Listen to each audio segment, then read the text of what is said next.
Today we're contemplating the contradictions of time. You're starting out with a circle.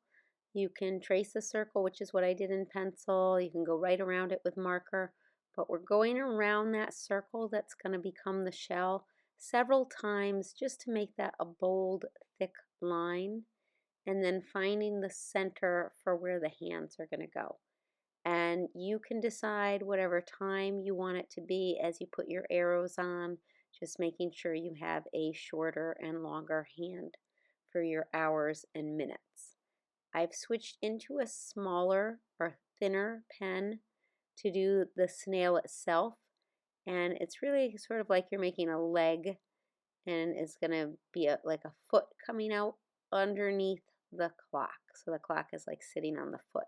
And I just made it a little bit of a wavy line for the snail and wavy back to the clock. And in between here, I'm going to put like the letter U and then two circles where again, I'm just trying to have some differences in the thickness of the line by going around a couple times for these two circles.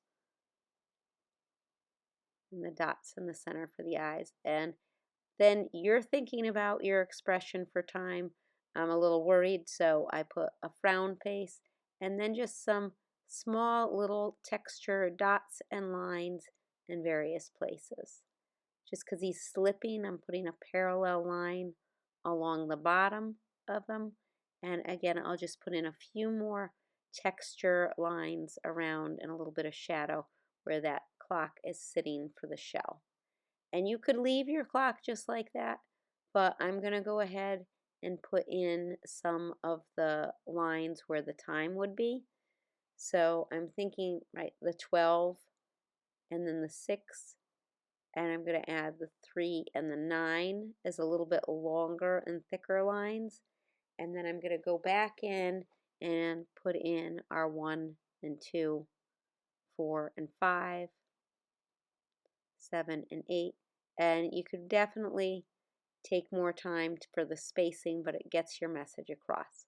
Now I did decide to go in and show if I was going to put this in a journal entry or something bigger where I'm really contemplating time. I might not just leave him floating there. I might put him on the ground.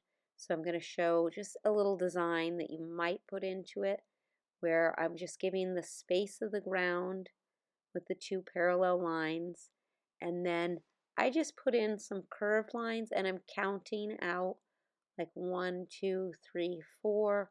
It's just a gentle curve, and then I'm going to change direction and do 1, 2, 3, 4, trying to keep the spacing about the same, but it does not need to be perfect. He's like a little snail clock slipping around the ground, trying to decide whether you're thinking your time is going fast or slow for your liking.